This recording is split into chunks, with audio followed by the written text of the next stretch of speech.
Nikola Tesla इस सदी में जन्मे सबसे जीनियस लोगों में से एक थे। ऑल्टरनेटिंग करंट के जनक, Tesla coil, turbine, remote, neon lamp, hydro electric power जैसे कई आविष्कारों के साथ 300 से भी ज्यादा पेटेंट के आविष्कारक निकोला टेस्ला के साथ कई मिस्ट्रीज जुड़ी हुई हैं। आप उनकी अनलिमिटेड वायरलेस इलेक्ट्रिसिटी की मिस्ट्री के बारे में सुने होंगे, लेकिन उनकी 369 नंबर्स की मिस्ट्री सबसे बड़ी है। इसे टेस्ला कोड कहा जाता था क्योंकि निकोला टेस्ला इन नंबर्स को सृष्टि के हर एक पैटर्न में देखते थे और उनका यहाँ तक दावा था कि अगर आप 369 नंबर्स की मिस्ट्री को सॉल्व कर लिए तो आप ब्रह्मांड को डिकोड कर लेंगे। वो 369 नंबर से इतने ऑब्सेस्ड थे कि वो किसी भी बिल्डिंग में जाने से पहले उसके 3 चक्कर लगाते थे, अपनी प्लेट को 6 नैपकिन से साफ करते थे और होटल के जिस भी कमरे में ठहरते वो रूम नंबर 369 से डिविजिबल होता था। नमस्ते दोस्तों, आप सभी का हाइपर क्वेस्ट के एपिसोड नंबर 85 में स्वागत है। दोस्तों, आज के एपिसोड में हम देखेंगे कि 3, 6 और 9 इन 3 नंबर्स में ऐसा भी क्या खास है कि निकोला टेस्ला इतने इससे ऑब्सेस्ड थे, और क्यों हमारे सनातन धर्म में भी इन 3 नंबर्स को हर एक पवित्र कार्य में प्रयोग किया जाता है, जहां पर इनको संसार और उसकी रचना में एक प्रमुख हिस्सा माना गया है। तो क्या कहीं पर कुछ कनेक्शन है, इस वीडियो में हम जानेंगे। तो दोस्तों, बिना किसी विलंब के आज के विश्लेषण को प्रारंभ करते हैं।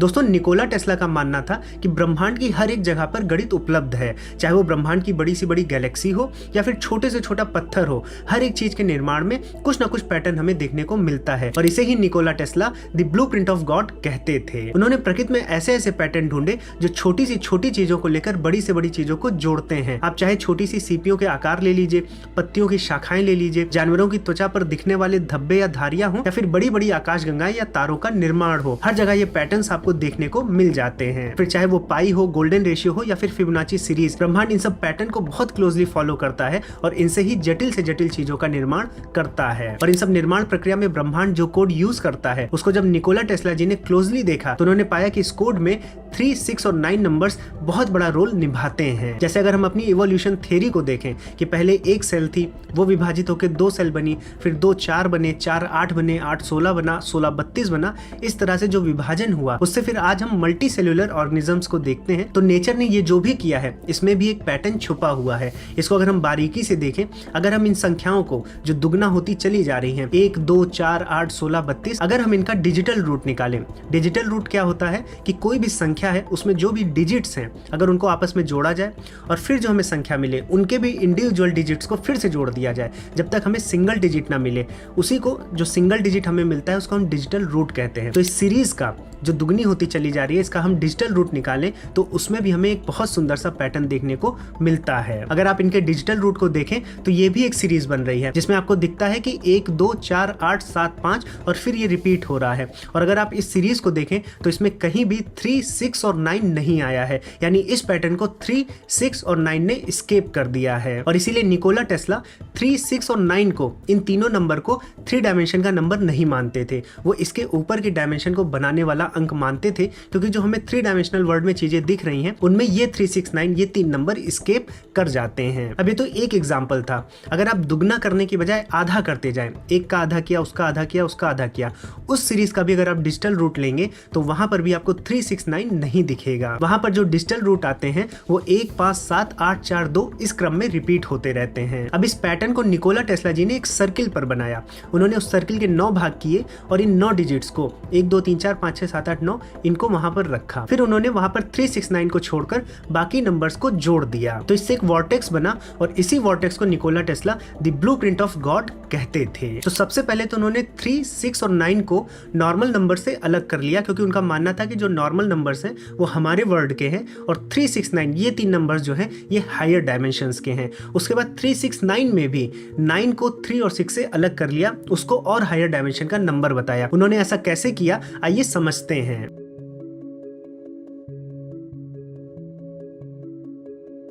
साथियों, निकोला टेस्ला जी का पहला एक्सपेरिमेंट तो हमने देखा था, जो नंबर्स के साथ उन्होंने किया कि दुगना करते जाएंगे तो फिर हमें 3, 6, 9 मिसिंग मिलते हैं उस पैटर्न में। फिर बाद में उन्होंने क्या किया, उन्होंने यही काम जो 1 पर किया था अब 3 पर किया।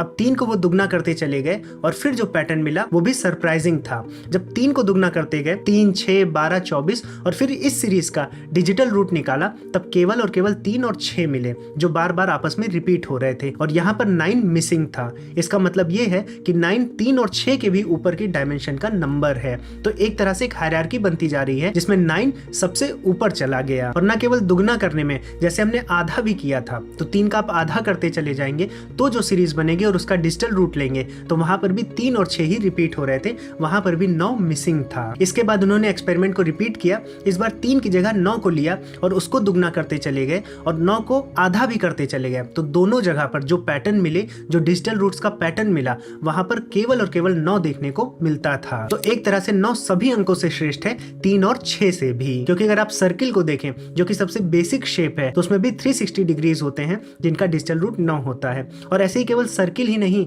चाहे आप कोई भी शेप लीजिए, चाहे पेंटागन लीजिए, हेक्सागन लीजिए, ट्रायंगल लीजिए, रेक्टेंगल लीजिए, उनके इंटरनल एंगल्स का जो सम होता है उसका डिजिटल रूट भी 9 ही आएगा। और आप कोई भी पॉलीगॉन ले लीजिए, चाहे जितना नंबर ऑफ साइड्स को बढ़ा लीजिए, ये जो इंटरनल एंगल्स का सम है उसका डिजिटल रूट हमेशा 9 रहेगा। जिसका मतलब है कि 9 इस ब्रह्मांड में सिंगुलैरिटी से लेकर इन्फिनिट तक हर जगह पर है। और चूंकि सर्किल में ऐसा होता है, इसलिए जो समय है, जो काल चक्र है, उसमें भी हर जगह पर आपको 9 देखने को मिल जाएगा। जैसे 1 घंटे में 3600 सेकंड होते हैं तो उसका डिजिटल रूट भी 9 है। एक दिन में 86,400 सेकंड्स होते हैं, उसका भी डिजिटल रूट 9 है। एक दिन में 1440 मिनट होते हैं, उसका भी डिजिटल रूट 9 है। और चूंकि 9 से मल्टीप्लाई करने पर जो भी संख्या आती है उसका डिजिटल रूट 9 ही होता है, इसलिए आप इसको कितना भी आगे बढ़ाएंगे समय को, चाहे 1 हफ्ते का निकाल लीजिए, 1 महीने का निकाल लीजिए, वो 9 ही आने वाला है। अब जब यहाँ पर निकोला टेस्ला जी ये समझ गए कि 369 ये 3 स्पेशल नंबर्स हैं, नॉर्मल नंबर से ये अलग हैं, उनमें भी 36 से अलग है 9, तो जब उनकी हायरार्की उन्होंने सेट कर ली तो उन्होंने एक थॉट एक्सपेरिमेंट और किया।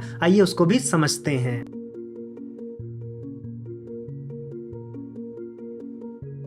साथियों चलिए अब वापस उसी सर्किल पर चलते हैं जहां पर हमने डिजिट्स को प्लॉट किया था। तो हमने देखा था कि वहां पर 3 6 9 को छोड़कर सभी डिजिट्स को हमने मिलाया था। अब यहाँ पर हमें ये पता है कि 9 सबसे ज्यादा सुपीरियर नंबर है, उसके नीचे 3 और 6 आते हैं और ये 3 और 6 नीचे के नंबर्स जो बाकी बचे नंबर्स हैं उनको गवर्न करते हैं। और ये चीज इस फिगर में रिफ्लेक्ट भी होती है। 3 और 6 2 आयामों को पकड़ते हैं, उनको मैनेज करते हैं, और 9 सबको मैनेज करता है। जैसे कि अगर आप देखें तो 3 1 2 और 4 इस आयाम को गवर्न करता है, और अगर आप 6 को देखें तो वो 8 7 और 5 इस संख्या समूह को गवर्न करता है। अभी जो 2 आयाम बनते हैं इनके बीच ऊर्जा का प्रवाह होता है, और जब इन मार्गों को हम देखते हैं तो इनके एंड पॉइंट्स पर जो डिजिट्स हैं उनका जब हम सम निकालते हैं, डिजिटल रूट निकालते हैं, तो हमें 3 और 6 ही मिलते हैं जो इन संख्याओं को संभालते हैं। तो एक तरह से अगर हम 9 को ब्रह्मांड का सीईओ मानते हैं तो 3 और 6 सीएफओ और सीईओ की तरह काम करते हैं। तो साथियों हमने देख लिया कि किस प्रकार से विज्ञान और गणित में जगत की जो संरचना है उसमें 3 6 और 9 बहुत प्रमुख भूमिका निभाते हैं। अब हम आध्यात्म की तरफ चलेंगे और आध्यात्म में भी देखने का प्रयास करेंगे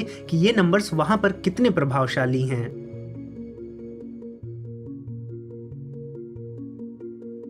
साथियों अब जब हम आध्यात्म की बात करते हैं तो हमारे सनातन धर्म में उपनिषद और दर्शन ये दोनों बहुत बड़ी भूमिका निभाते हैं। अगर आप आध्यात्म शब्द को देखें तो ये अधि उपसर्ग से बना है। अधि का अर्थ हम अधिकरण से लेते हैं, यानी किसी चीज में या किसी चीज के अंदर।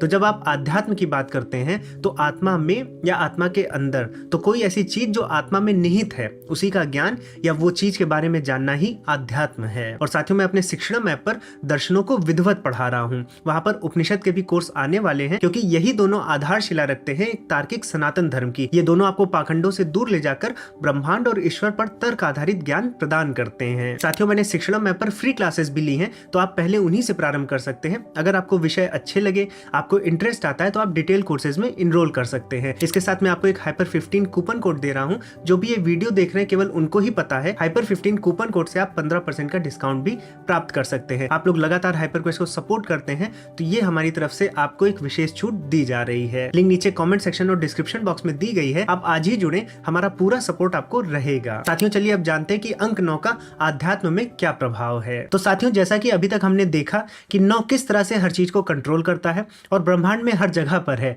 वहीं जब हम आध्यात्म की बात करते हैं, सनातन धर्म में आते हैं, तो हम देखते हैं कि यहाँ पर 9 को बहुत पवित्र और पूर्ण अंक माना गया है। 9 को ही अनंत और 9 को ही शून्य बोला गया है। और ये केवल कहने की बात नहीं है। अगर आप इस पर विचार करें और मैथमेटिकली देखना चाहें तो आप देख सकते हैं कि किसी भी संख्या में अगर आप 9 डिजिट को हटा दें और उसकी जगह 0 को रिप्लेस कर दें तो उसका डिजिटल रूट नहीं बदलता। तो ये 9 और 0 में एक समानता है, यानी कि अनंत और शून्यता में एक समानता यहाँ पर हमको देखने को मिलती है। इसके साथ अगर आप ये भी देखें कि हम 0 को जिससे भी मल्टीप्लाई करें वो 0 हो जाता है, उसी तरह से 9 को हम जिससे भी मल्टीप्लाई करें उसका डिजिटल रूट 9 ही बना रहता है। तो ये भी एक समानता हमें देखने को मिलती है। तो 9 ही इन्फिनिट है और 9 ही 0। और इसका एक प्रमाण और है, हमारी जो संख्या प्रणाली है, जो डेसिमल संख्या प्रणाली है, वो 0 से 9 तक चलती है। मतलब उसमें 10 डिजिट हैं, 0 1 2 3 4 5 6 7 8 9। ये 0 पर प्रारंभ होती है और 9 पर खत्म हो जाती है। और अगर आप देखें तो 0 से लेकर 9 तक अगर आप जोड़ेंगे तो उसका डिजिटल रूट भी 9 आता है।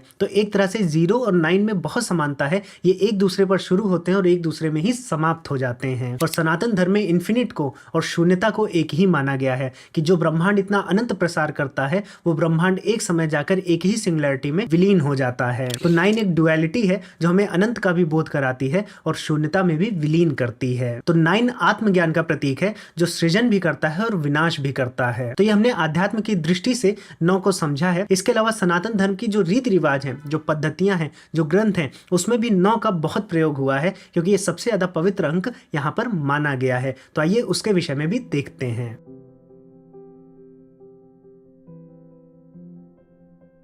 तो साथियों, जहां 9 नंबर ब्रह्मांड की बहुत सी चीजों को नियंत्रित करता है, जैसे ऊर्जा को, वैसे ही फ्रीक्वेंसी को भी करता है। बहुत ढेर सारे रिसर्च पेपर्स में पता चला है कि जो 432 हर्ट्ज की फ्रीक्वेंसी है उस पर हमारी मेंटल क्लैरिटी बहुत अच्छी हो जाती है, जो हमारा फोकस है वो भी बहुत बढ़ जाता है। ऐसा माना जाता है कि 432 हर्ट्ज की फ्रीक्वेंसी हमें यूनिवर्स से जोड़ती है। और जब हम ओम मंत्र का सही से जाप करते हैं तो उसकी भी फ्रीक्वेंसी 432 हर्ट्ज होती है। और अगर आप 432 को देखें तो इसका डिजिटल रूट भी 9 है। तो ये बहुत सरप्राइजिंग कर देने वाली चीज है। और इसमें इतनी मिस्ट्री है कि जो इसमें मिस्ट्री ढूंढने लगते हैं तो इसमें तरह तरह के पैटर्न्स बनाते हैं। कुछ लोगों ने तो ओम की आकृति को 369 से भी बनाकर दिखाया है। साथ में जब हम मंत्रों का जाप करते हैं तो हमें बताया जाता है कि मंत्रों का जाप 108 बार करना चाहिए। तो 108 भी बहुत पवित्र अंक है। इसका डिजिटल रूट भी 9 है। साथियों, हमारे यहाँ 18 पुराण है, महाभारत में 18 पुस्तकें हैं और हमारी जो भगवत गीता है उसमें भी 18 अध्याय हैं। साथ में जब हम देखते हैं तो महाभारत का युद्ध भी 18 दिन चला था। इन सभी का डिजिटल रूट 9 आता है। और अगर आप वाल्मीकि रामायण पढ़ें तो वहां पर बताया गया है कि रामायण का पाठ 9 दिनों में करना चाहिए क्योंकि 9 को बहुत ही पवित्र और पूर्ण अंक माना गया है। अब साथियों, अगर आप तंत्र शास्त्रों में जाएंगे तो वहां पर 2 तरह की मुख्य एनर्जी मानी गई है, एक फेमिनिन और एक मैस्कुलिन। तो मैस्कुलिन में भी हमारे यहाँ त्रिदेवों का कॉन्सेप्ट है, ब्रह्मा, विष्णु और महेश, और उनके ही करेस्पॉन्डिंग 3 शक्तियों का भी उल्लेख है जो फेमिनिन एनर्जी को दर्शाती हैं। तो इस ब्रह्मांड को सनातन धर्म में 6 शक्तियों ने बनाया है जो 3-3 के समूह में है। तो यहाँ से हमें पता चलता है कि 3 और 6 भी कितने महत्वपूर्ण अंक हैं। साथ में हमारी पूजा पद्धतियों में 9 ग्रहों की पूजा होती है। 9 दुर्गा में हम 9 दिनों का उपवास रखते हैं। साथ में हमारे शरीर में 9 द्वार बताए गए हैं। उसके साथ अगर आप देखें तो हमारे यहाँ 27 नक्षत्रों का कॉन्सेप्ट है जिसका डिजिटल रूट भी 9 आता है। तंत्र शास्त्रों के बाद अगर आप आगम शास्त्रों की तरफ बढ़े तो जब भी कोई मंदिर का निर्माण होता है, किसी मंदिर की स्थापना होती है, तो उसकी नींव में 9 तरह के रत्न और 9 तरह के अनाज डाले जाते हैं। आगम शास्त्रों के बाद अगर आप दर्शनों में आएंगे तो हमारे यहाँ 9 सार्वभौमिक तत्व माने गए हैं, पृथ्वी, आकाश, जल, वायु, अग्नि, अंतरिक्ष, समय, आत्मा और मन। उसके बाद अगर आप पुराणों में बढ़ेंगे तो वहां पर 4 युगों की बात हुई है और हर एक युग की जो अवधि है अगर आप उसका भी डिजिटल रूट निकालेंगे तो 9 ही निकल कर आएगा। इनफैक्ट प्रकृति ने भी 9 नंबर को बहुत ऊपर रखा है। एक शिशु भी अपनी माँ के अंदर 9 माह का समय लेता है। तो विज्ञान और आध्यात्म यानी सनातन धर्म को देखकर लगता है कि 9 कहीं ना कहीं इस ब्रह्मांड में एक विशिष्ट कार्य को कर रहा है। अभी तक जितने भी पैटर्न्स मैंने बताए हैं हो सकता है कि आपको वो मैथमेटिकल ट्रिक लगे, लेकिन निकोला टेस्ला इससे बहुत ज्यादा ऑब्सेस्ड थे और विवेकानंद जी से मिलने के बाद उनको लॉ ऑफ अट्रैक्शन में बहुत ज्यादा बिलीफ हुआ, इसलिए वो हर जगह 3, 6 और 9 इसको मैनिफेस्ट करते थे कि शायद कहीं ना कहीं जाकर 3, 6 और 9 की जो मिस्ट्री है, जो ब्रह्मांड की है, वो शायद उनको मिल जाए। वो मानते थे कि माइंड हमारा एक रिसीवर है जिसको कहीं ना कहीं ब्रह्मांड के किसी सोर्स से इंस्पिरेशन, नॉलेज और स्ट्रेंथ मिलती है और शायद ये सोर्स निकोला टेस्ला जी के लिए ये 9 नंबर ही रहा हो। और जब उनकी 1943 में मृत्यु हुई तब वो न्यूयॉर्क के न्यूयॉर्कर होटल में थे, जहां पर उनके रूम का नंबर 3327 था, जो कि 3 से डिविजिबल था। हम इसको एक सनक भी कह सकते हैं या फिर एक मैनिफेस्टेशन टेक्निक। लेकिन कुछ ना कुछ तो छिपा है 3, 6 और 9 नंबर में, जिसके कारण निकोला टेस्ला इतने ऑब्सेस्ड थे और ये नंबर्स हमें सनातन धर्म में भी बहुत ज्यादा प्रयोग में आते हुए दिखते हैं। साथियों, अगर आपको सनातन धर्म के हिंदू दर्शनों को विधिवत पढ़ना है, चाहे वो सांख्य हो, योग हो, न्याय, वैशेषिक, मीमांसा, वेदांत हो या फिर संस्कृत भाषा को सीखना है, तो आप हमारे शिक्षण ऐप पर आकर पढ़ सकते हैं और सीख सकते हैं। आपको हमारी तरफ से पूरा सपोर्ट मिलेगा। साथियों, मैं आशा करता हूँ कि इस वीडियो के माध्यम से बहुत ढेर सारी चीजों को मैं आपको समझा पाया हूँगा और इस मिस्ट्री के अंदर ले जा पाया हूँगा। अगर आपको ये वीडियो पसंद आई है तो लाइक बटन पर जरूर क्लिक करें और अपने दोस्तों में जरूर साझा करें। दोस्तों, हमारे चैनल को जरूर सब्सक्राइब करें, क्योंकि आपके सपोर्ट से हम इस तरह की रिसर्च करके इस तरह का कंटेंट आप तक पहुंचा पाते हैं। इस वीडियो से रिलेटेड जो भी इंपॉर्टेंट लिंक्स हैं वो मैं नीचे डिस्क्रिप्शन बॉक्स में डाल दे रहा हूं। साथ में फ्री कोर्सेज, ई बुक्स वगैरह भी आपको वहां पर मिल जाती है, तो एक बार आप डिस्क्रिप्शन भी चेक कर लीजिएगा। साथियों, इसी के साथ इस वीडियो को दूंगा यहीं पर विराम। अब मैं मिलूंगा एक नए टॉपिक के साथ नई वीडियो में। तब तक के लिए जय श्री राम।